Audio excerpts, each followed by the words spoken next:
Maligayang araw po sa inyo mga ka-Von Imalia. Kamusta na po kayo? Ang ating istorya po ngayong araw na ito ay tungkol sa isang mayamang pamilya, ang pamilyang De Castro. Ang pamilyang ito ay tanyag sa kanilang bayan, sa kanilang probinsya, dahil sa mga pag-aari nga nilang negosyo na tanyag din sa buong bansa. Halimbawa na nga lamang, ang kanilang kumpanya ay nag-i-import ng mga mamahaling tela mula sa ibang bansa. Bukod pa nga riyan, ang kanilang mga negosyo ay bagsakan din ng mga mamahaling sapatos at bag na galing sa iba't ibang panig ng mundo. Ganoon pa man, sumusuporta pa rin ang pamilyang De Castro sa mga produktong mula mismo sa Pilipinas. Ini-export ito sa ibang bansa. Hindi na nga nakapagtataka ang bagay na ito dahil ang pamilyang De Castro ay angkan ng mga politiko doon sa Kabisayaan. Angkan ng mga profesional at mahuhusay. Hanggang kaapu-apuhan, imposible na nga sigurong makaranas pa ng kahirapan. At sa malaking angkang ito, nabibilang ang pamilya ni Liza. Ang pamilya ni Emelisa, ang pamilya ng kanyang ina, mapagpakumbaba.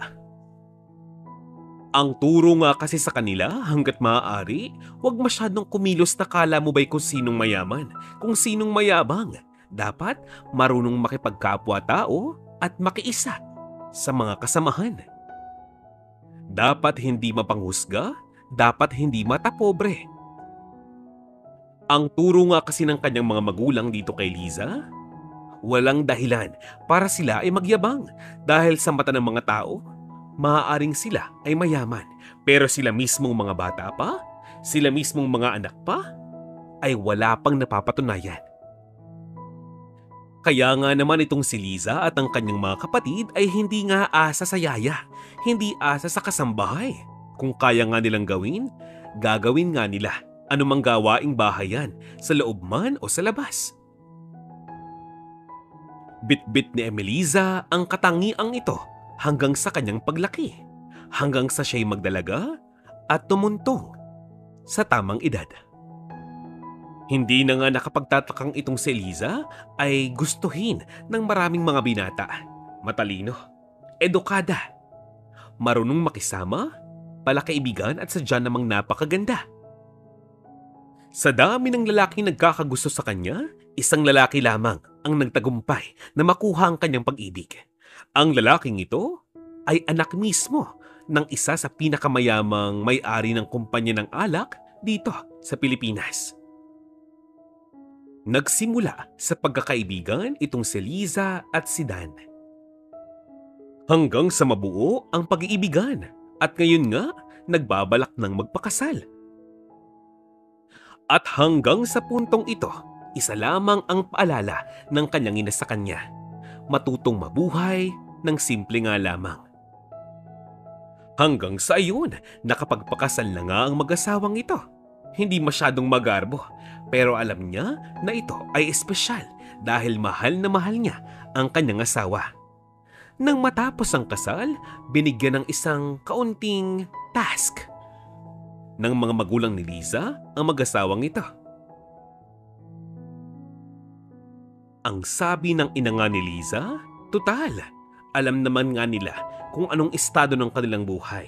Hindi pa rin yung sapat na rason upang sila ay maging mapagmataas. Ang sabi nga ng kanilang mga magulang, magiging mabilis at madali para sa kanilang pamilya ang manahin ang mga negosyong pag-aari nga ng kanilang pamilya kung sila ay magiging isang huwarang modelo sa mga tao sa paligid nga nila. Yung tipo ng pamilyang hindi mapanghusga kahit pa sabihing alam nga nila na sila ay nasa mataas na estado ng buhay na ito. Ang nais nga nilang ipahiwatig ay makukuha ng pamilyang ito ang mana at mga negosyo ng walang kaproble-problema kung sila ay susunod sa mga sinasabi nila. Mga ka-Von Imalia, alam natin, madaling sabihin na, uy, mamuhay tayo ng simple. Huwag maging mapagmataas. Madaling sabihin yan. Pero ang tanong, kaya mo nga bang panindigan? Tila ba isang malaking pagsubok ito para sa mag-asawa? Kaya naman, doon sa Quezon City, sa isang maliit na barangay, naghanap ng isang mauupahang simpleng apartment lamang ang mag-asawang ito. Hindi naman sa inililihim nila ang kanilang buong pagkatao. Pero hindi iyon para ipagmayabang. Nais niyang ipakita sa kanyang mga kapatid, sa kanyang mga magulang, kung gaano siyang ka-independent. Handa nga raw niyang gawin ang anumang bagay basta kasama niya ang kanyang pinakamamahal na asawa.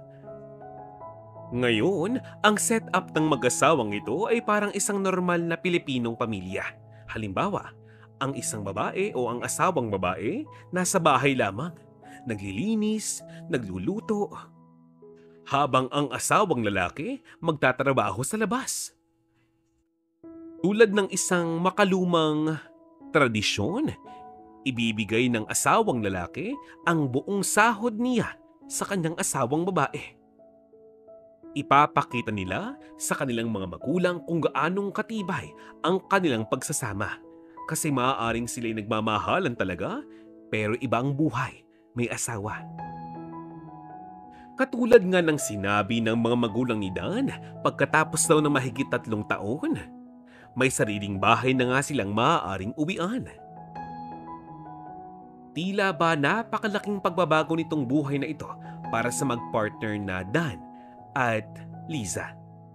Ang kanilang mga appliances, ang kanilang mga damit, sapatos at mga bag, simple nga lamang talaga. Hindi masyadong high-tech, ni wala nga silang kotse. Kaya silang mag-asawa, kailangang matutong mag-commute. Sa unang mga araw talagang nag-i-enjoy ang mag-asawang ito dahil pakiramdam nga nila, nagbabahay-bahayan lamang sila. Kaya lang, ang tingin ng mga kapitbahay nga nila sa kanila ay parang may mali, parang may iba. Halimbawa na nga lamang, nung unang araw nga nila sa kanilang bagong apartment, nagbababa nga sila ng napakaraming gamit. Nako, ang kanilang mga kapitbahay ang lilinaw ng mata. Kanya-kanyang opinyon, kanya-kanyang puna. Sabi nga nung isa, mukhang bagong kasal ang mag-asawang yan. Tingnan mo naman, tingnan mo, yung babae, mukhang napakabata pa. Alam mong walang kaalam-alam sa buhay. Baka nga ni hindi marunong magluto yan. Kainaman ng mga kabataan ngayon. Walang pakialam sa kanilang mga magulang. Happy-go-lucky ika nga. Tingnan mo naman yung itsura nga ng lalaki.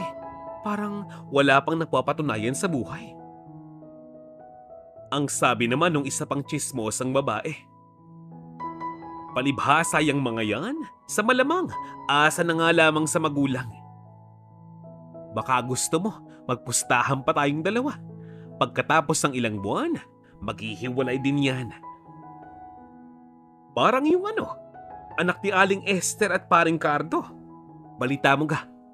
Oo, si Jocelyn. Di ba ga? Kahihiwalay laang sa kanyang asawa. 3 buwan pa lamang nagsasama. Paano yun ngayon? Buntis na. Kainaman na. Kainaman talaga yung mga kabataang yan. Hindi naman naging mahirap para kay Dan na makahanap ka ng bagong trabaho dahil marami siyang contact sa kanyang mga kaibigan ng college. Alam niyo ba, di hamak na mas mahusay pa siya at mas matalino sa kanyang mga kaibigang ito na ngayon ay mga manager na sa mga kumpanya. Pero siya, handang mag-apply ng pinakamababang pwesto. Yung tipong sasahod lamang ng minimum sa 1 buwan. Mga ka-Voni Malia, wala pang 1 linggo. Nakahanap na nga siya ng isang trabahong para talaga sa kanya. Masaya niya nga itong ibinalita sa kanyang asawang si Emeliza. Ang nangyari, para ba silang mga batang tuwang-tuwa? Unti-unti, nasusunod na nga nila ang plano. Habang itong si Dan ay abalang nag-aasikaso ng kanyang mga requirements at dokumento para sa kanyang bagong trabaho, ang kanyang asawang si Liza, nag-aayos naman ng mga gamit na kanyang gagamitin para sa mga pang-araw-araw na gawain ng isang tipikal na misis. Maglalaba, magtatabas, magtatanim, maglilinis ng bahay o kaya naman magkukumpuni ng sira ng bahay. Habang ini-enjoy lamang ng bagong kasal ang buhay nilang bago sa lugar na iyon, nakaabang sa kanilang mag-asawa ang babaeng si Marian, ang kanilang kapitbahay. Itong si Marian, napaka-tsismosa, masyadong pakialamera. Alam niyo ba? Kahit maliit na mga bagay, kanyang sinisita. Pagdating sa kanyang mga kapitbahay, lalo na itong bagong mag-asawa. Araw-araw na nga lamang na dumaraan, palaging mainit ang ulo nga ni Marian kay Liza at Dan. Nakakabulahaw daw ang kanilang pagtawa. Nakakainis na nga raw at nakakaabala ang kanilang kasiyahan. Minsang dinalhan ni Liza ng lutong ulam at kanin itong si Marian, siya pang galit. Marami daw siyang ginagawa sa kanila ay inabala pa siya. Isang araw, day off nga nitong si Dan, magkasama lamang silang mag-asawa buong maghapon sa loob ng kanilang tahanan. Nagluluto, nag-uusap, nagkukwentuhan. Lahat ng mga bagay na iyan, pinapanood, inaabangan ni Marian mula sa kanyang lumang bintana. Para bang naiinis siya. Nabubwisit siya kapag nakikita niyang maligayang maligaya ang mag-asawa ngayon. Hindi mo malaman kung inggit ba o ano. Lahat kinakagalitan, lahat sinusungitan. Maging mga kapitbahay niya nagtataka na kung bakit ganoon ang kanyang pakitungo sa dalawang mag-asawa. Maging mister niya nagtataka na kung bakit ganoon siya sa bagong lipat. Ang paalala ng kanyang mister sa kanya ay huwag nang pakialaman pa ang mag-asawang iyon dahil hindi naman siya inaano. Pangalawa, wala siyang karapatang mangialam ng kapitbahay lalong-lalo na kung wala naman silang ginagawang hindi maganda sa kanya. Palibhasa nga itong si Marian, maghapon magdamag nasa bahay lamang nakatambay. Walang kaibigang bumibisita, walang kakilalang nangangamusta.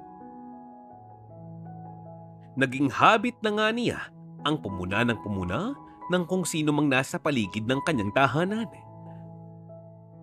Isang araw, "Hoy! Hoy! Ikaw! Oo, ikaw! Bakit ba ang ingay mo? Ang bunganga mo!" "Iha, baka nakakalimutan mo. Dikit-dikit tayo sa bahay na ito. Dikit-dikit ang apartment dito." "Aba! Kung akala nyo yata ay bahay nyo ang buong barangay na ito'y nagkakamali kayo. Mahiya naman kayo sa mga kapitbahay ninyo. Tsaka tingnan mo nga yung itsura mo. Anong klaseng damit yan? Ano ka, taga-bundok? Umayos ka nga. Makibagay ka. Ang dugyot-dugyot mo na, ang kalat-kalat nyo pa, ang ingay-ingay nyo pa. Ano bang klaseng buhay to? Para kayong mga bata." Itong si Liza, humingi lamang ng kapatawaran. Tapos, tumuloy na sa kanyang lalakarin. Siya raw kasi ay mamamalengke pa. Pero ang totoo niyan, si Liza nagtataka na bakit pa parang napakainit nga ng ulo sa kanya ng kapitbahay nga nilang si Marian. Lahat na lamang sinisita. Wala naman siyang ginagawang hindi maganda. Hindi sila maingay, hindi sila makalat. Yung basura sa labas, hindi naman kanila. Ang tunay niyan, ang mga basura ngayon, kina Marian. Aso pa nila ang nagkalat noon doon. Pero pinapalagpas lamang ito ni Liza. Makalipas pa ang ilang mga araw para bang walang pinagbago. Si Marian, palagi pa rin silang sinisita. Kaya pag uwi ng kanyang asawang si Dan mula trabaho nung hapon, ikinuwento niya rito ang mga pangyayari nung nakaraan. Pero itong si Dan, ni hindi na inis, ni hindi na galit. Tumawa na nga lamang ito dahil alam na nga niya may mga tao talagang ganyan. Bakit nga naman magrereklamo ng maingay itong sina Marian? Samantalang soundproof naman ang kanilang bahay, ang kanilang apartment. Imposibleng sila ay magkalat ng basura dahil halos 5 ang basurahan nga nila sa labas ng kanilang bahay. 3 sa harap, 2 sa likod. Lahat ng iyon, mabigat. Lahat may takip. Baka nga naman sadyang bored lamang ang babaeng iyon. Ang payo nga ni Dan, pabayaan na lamang. Pagkatapos noon, nagkwentuhan na nga lamang ang mag-asawang ito, si Liza at Dan habang kumakain ng hapunan. Tawanan, kasiyahan ang nakapalibot sa tahanan ngayon. Kinabukasan, talagang hindi na nga kayo natutuan, no? Ha? Kayong mag-asawa. Ang tigas ng mukha ninyo. Tawanan pa kayo kahapon. Anong oras na noon? 8:00 ng gabi. Para kayong nakakaloko palagi ah. Aba, parang narinig ko pang pangalan ko sa usapan ninyo. Yan ang sabi ni Marian dito kay Liza. Subalit si Dan ang sumagot kay Marian. Ang sabi niya, "Ma'am, pasensya na po pero ano po bang problema? Ano po bang atin?" Napansin ko po kasi mulat sa poll, palagi niyo po kaming sinisita. Para bang ang dami naming kapalpakang ginagawa. Halos linggo-linggo, may reklamo kayo. Kung talagang mali po ang ginagawa namin, kung talagang may masama kaming ginagawa sa inyo, doon po kayo sa may-ari ng apartment magreklamo. Kung talagang mali po ang ginagawa namin dito. Konting kilos, konting kibot. Binibigyan niyo po ng kahulugan. Kahiya-hiya man po sa inyo, ma'am. Mas matanda po kayo sa amin. Kami po ang dayo rito. Kung talagang may mali kami, diretsahin niyo po kami. Sabihin niyo po kung anong mali yon. Kung talagang may mali po kami, sabihin niyo sa amin. Ipaunawa niyo po sa amin. Huwag yung ganito. Puro kayo parinig. Palagi niyo kaming sinisita. Ayaw niyo namang sabihin kung bakit, kung ano nga bang dahilan. Ang hindi po namin maintindihan sa inyo, ma'am, kayo nga po kung masigawan ninyo mga anak ninyo, ang asawa ninyo ay inam. Pero wala kaming reklamo. Kahit napakaingay ng inyong mga aso, 2:00 ng madaling araw. Kahit nagvi-videoke kayo, kahit 10:00 na nga ng gabi. Kahit nagkakalat po ng basura yung mga alaga ninyo sa harap ng bahay namin, wala kaming complain. Kahit yung mga alaga niyong pusa ang umuubos ng ulam namin sa lamesa. Pero ma'am, pangunawa naman po. Ano po bang problema? Sabihin niyo po sa amin. Yan ang sabi ni Dan, pero pinigil na nga lamang siya ng kanyang asawa at sinabing kumalma dahil papasok pa nga ito ng trabaho. Pumasok na nga lamang sa kanyang tahanan itong si Marian at hinintay na umalis itong si Dan. Alam niyo ba, bago magtanghali, pumunta itong si Marian sa kanyang mga kakilala, mga kaibigan, mga kapitbahay at sinabing napakabastos daw ng mag-asawang iyon. Aba, ang sabi baga naman, ang kanyang ipinagkakalat, nais daw siyang ipahiya ng Dan sa maraming mga tao. Siya raw ay tuong dinuduro-duro at minumura. Siya raw ay tuong pinagsasabihan na parabang napakabata niya, samantalang ilang taon ang kanyang tanda sa mag-asawa ngayon. Sinisiraan niya ang mag-asawa. Kaya lang, anumang kanyang sabihin, tila ba ang kanyang mga kaibigang kinukwentuhan niya, hindi na nga maniwala, hindi na nga niya mapaniwala. Palibhasa ang mga ito, alam na ang takbo ng isipan ni Marian. Noon pa naman, ganyan na ang kanyang ugali. Ang ending ng usapan, para bang mas kinakampihan ng mga tao ngayon ang mag-asawang Liza at Dan. Dahil dyan, sumama ang loob nitong si Marian. Si Liza, sa paglipas ng mga araw, mas humusay na sa pagluluto. Sa paglipas ng mga araw, kanyang nililinang ang kanyang kaalaman. Mas ginagalingan. Napakaraming bagay na kaya na nga niyang gawin.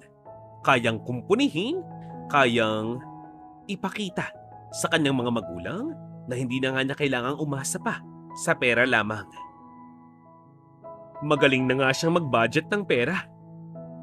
Nagagawa niyang pagkasyahin ng 1,000 piso sa loob ng 1 linggo, sa maniwala kayo't sa hindi. Palibhas ay napakarami niyang tanim na gulay at prutas sa harap ng kanilang tahanan. Isang araw nga ay bumisita ang may-ari ng apartment na kanilang nirerentahan. At doon, nagsumbong ang mag-asawang Liza at Dan. Paano ba naman nga kasi itong si Marian? Hindi matali. Nang umaga kasi, araw ng linggo, itong si Dan ay walang pasok. Magkasama ang mag-asawang ito sa loob ng tahanan. At naging habit na nga nila tuwing umaga magpatugtog ng mga Christian songs. Bakit nga naman hindi? Kaya lang, itong kanyang kapitbahay na si Marian, yamot na yamot. Araw daw ng pahinga, binubuwisit siya. Hala ayun, binabato ang kanilang bubungan. Kaya itong mag-asawa ay nagsumbong na. Napag-alaman ni Dan at Liza na ito palang si Marian noon pa lamang idirereklamo na ng mga boarders ni Mrs. Santos. Agad pinuntahan ng may-ari ang babaeng si Marian. Ang sabi nga niya, "Marian, ano ba? Akala ko ba nag-usap na tayo? Paanong negosyo ko niyan, Marian? Ganyan ka ba palagi?" "Abay, nang dahil sa iyo, walang tumatagal na kahit sinong tenant ko. Sinabihan na kita, hindi ba?" "Alam mo, Marian, sa ginagawa mo, kapag ang negosyo ko naapektuhan ng ugali mo, magaling pang ikaw na lamang ang umalis. Pasensyahan tayo." "Aba, mabait ako sa iyo, Marian. Baka nakakalimutan mo. Halos sa loob ng 3 buwan, palaging putol-putol ang bayad mo sa akin. Delayed. Kasi walang sahod sa ganito, wala pang pera sa ganyan. Pinagbibigyan kita. Pati nga sa tindahan ko ang dami mong utang. Pinagbibigyan kita. Sana nga naman, huwag mong sirain ang negosyo ko." Si Marian, tahimik lang. Pero sa kanyang isipan, sumbongero't sumbongera pala yung mga yan eh. Anong gusto nila? Ako pa mag-adjust sa kanila? Mga hinayupak na yun? Mula nga ng araw na iyon, sinubukan muli ng mag-asawang Liza at Dan na umiwas na nga lamang kay Marian. Sinubukan nilang maging palakaibigan pero walang tumalab. Siguro this time, mas okay na nga lamang na iwasan ng tao ngayon. Huwag pansinin, huwag tingnan, huwag kausapin, huwag alukin, huwag na lang. Na-realize ng mag-asawang Liza at Dan na ganun pala nga talaga. Hindi ganun kadali ang mangupahan. Dapat lahat ng tao sa paligid mo pakikisamahan. Kahit sa puntong hindi na nga kayo nagkakaintindihan. Naging aral sa mag-asawang ito ang pangyayaring iyon. Pero hindi pa rin nga sila natinag. Nagpatuloy lamang ang buhay ng mag-asawang ito. Nagpatuloy sa kanyang trabaho si Dan. Pahusay siya ng pahusay. Padami ng padami ang mga taong humahanga sa kanyang kakayahan.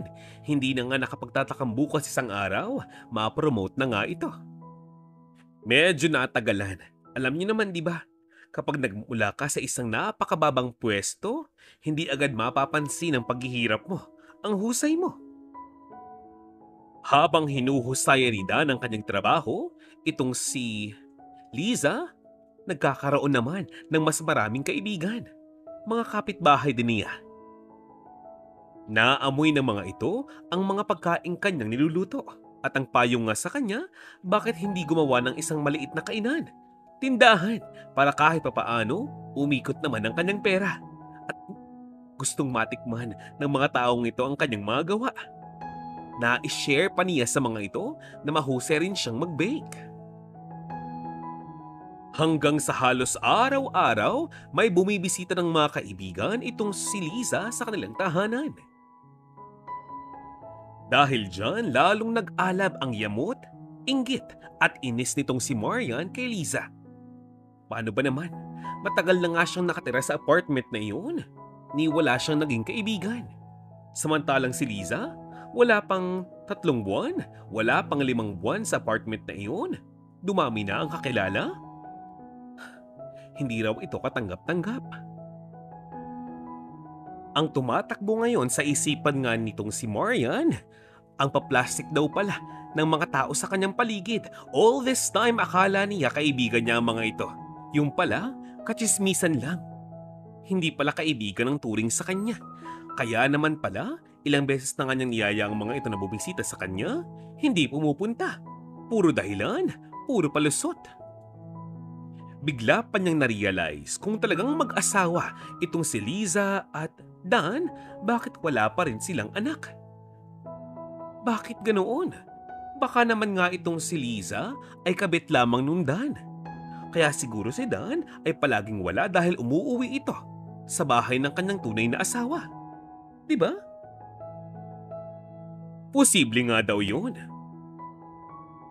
Nang sumunod na gabi, umuwi itong si Dan galing trabaho at masayang kinausap ang kanyang misis. Ang sabi niya nga, bakit hindi na lamang lumipat ng boarding house, lumipat ng apartment, lumipat ng lugar para matapos ng stress sa buhay nilang mag-asawa. Napag-alaman kasi ni Dan kung paanong siraan ni Marian silang mag-asawa sa mga taong nakapaligid nga sa kanilang tahanan, sa mga tindahan, sa mga katabing paupahan, lalong-lalo na sa barangay kapitan na nagkataong tiyuhin pala nitong si Marian. Nagpaalam na ngayon si Liza at Dan sa may-ari nga ng apartment na iyon. Pero hindi sila pinayagan. Hindi naman daw sa pinipigilan sila pero kung ang dahilan lamang ng kanilang pag-alis ay itong si Marian, magaling pang si Marian na nga lamang daw at ang kanyang asawa ang paalisin, ang palayasin. Tutal, matagal na nga raw niyang sakit sa ulo ang babaeng ito. Hiyang-hiya naman itong si Berto, ang asawa ni Marian, dahil wala siyang kaalam-alam sa lahat ng kalokohang ginagawa ng kanyang misis. Paano ba naman? Madaling araw, aalis siya ng bahay para magtrabaho. Uuwi siya, late na nga ng gabi. Dahil napakatagal ng biyahe, naiipit pa nga siya sa traffic. Pero ano nga bang kanyang magagawa? Kundi sumunod na lamang sa nais ng landlady. Kaya itong si Marian, habang naghahakot, nakasimangot. Nakakuha naman agad ang kanyang asawa ng isang apartment sa di kalayuan. At sa wakas, naging tahimik na ang buhay ng mag-asawang Dan at Liza. Ang mga ito, mas nagsama ng masaya, maligaya at mapayapa. Lumipas pa ang ilang mga buwan, mahigit 1 taon. Itong si Liza, nagdalang tao na. Agad nga silang nagpadala ng magandang balita sa kanilang mga magulang. Maligayang maligaya ang mga ito. Makalipas pa ang ilang mga buwan, handa na nga ang mag-asawang itong bumalik sa kanilang tahanan talaga. Bitbit ang karanasang masama at maganda, pero parehong may bitbit na aral sa kanilang dalawa. Maraming natutunan itong si Dan sa kanyang dating trabaho. Ngayon, mas magiging mahusay na nga itong leader. Dahil siya mismo ay nakaranas kung paanong mabuhay sa pinakamaliit o pinakamababang pwesto. Ibinigay na nga kay Dan ang karapatang pamahalaan ang kumpanya ng kanyang mga magulang. Pagbalik nga niya ng opisina, para bang naninibago na ito. Nung lunchtime, dumating ang kanyang asawang si Liza, dala ang isang malaking lunchbox. Ipinagluto raw niya ang kanyang asawa at alam niyo ba kung saan sila kumain? Doon sa kantin ng kanilang opisina, kasama ang kanilang mga katrabaho. O mas tamang sabihing mga trabahador. Nung simula, medyo naiilang pa nga ang kanilang mga empleyado. Dahil sino ba namang boss ang sasabay sa hapagkainan ng kanyang mga tauhan? Yung iba naman, aliw na aliw.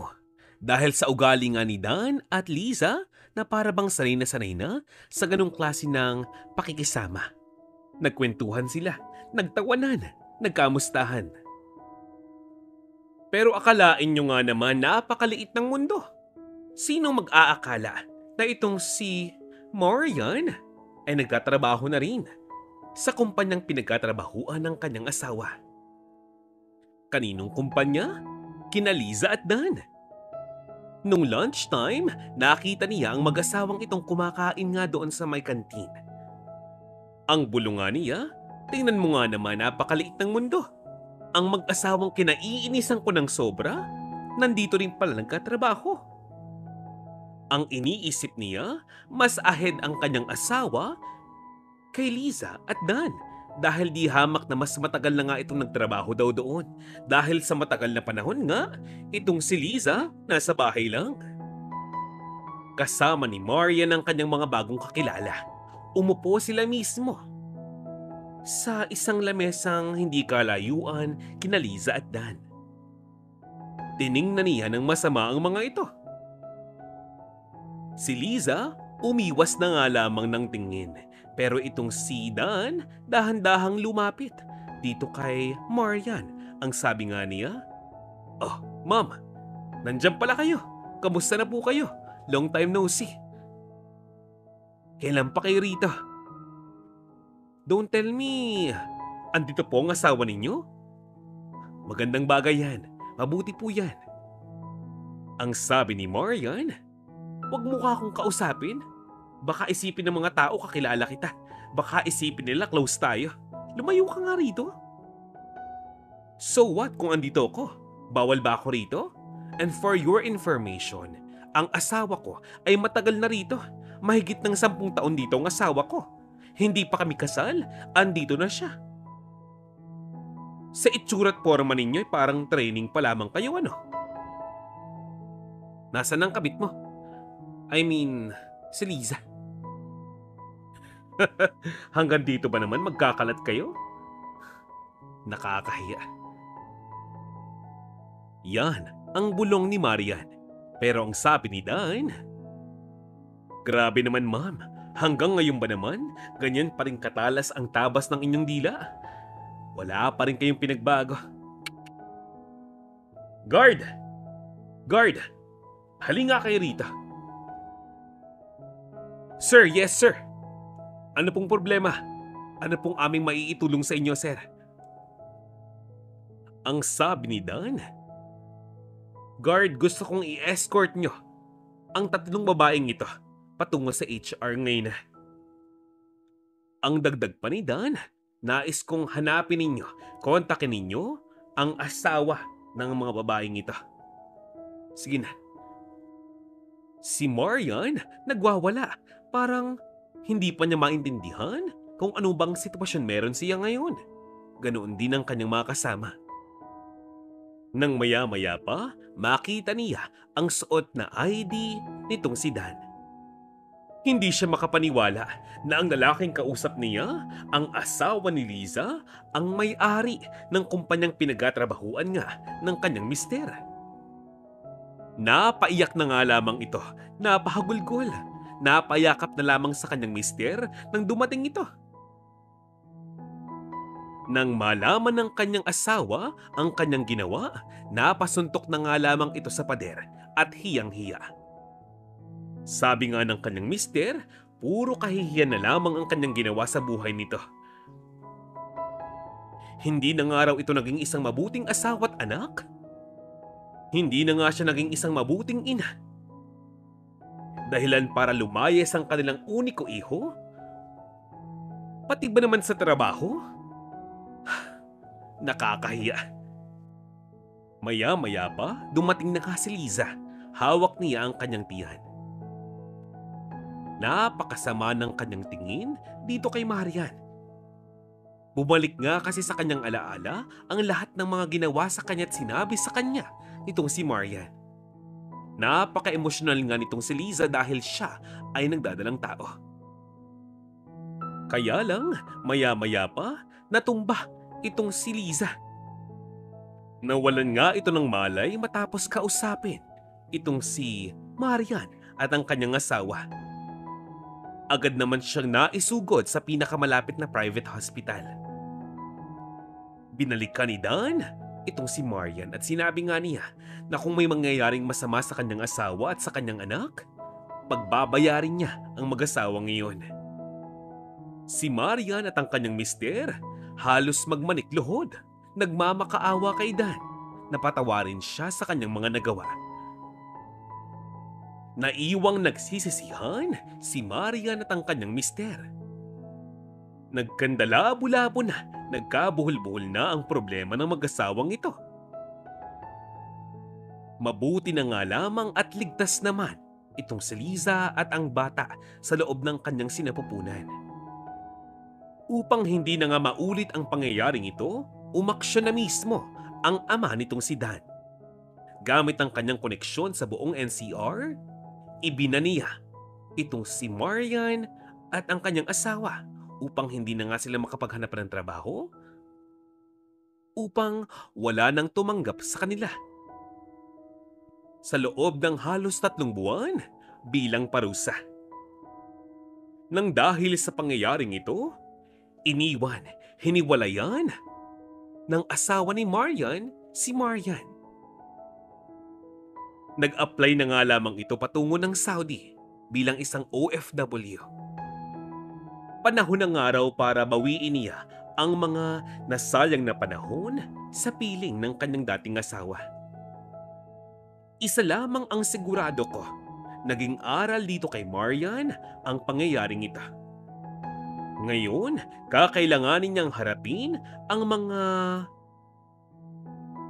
bunga ng kanyang kamangmangan at kapabayaan.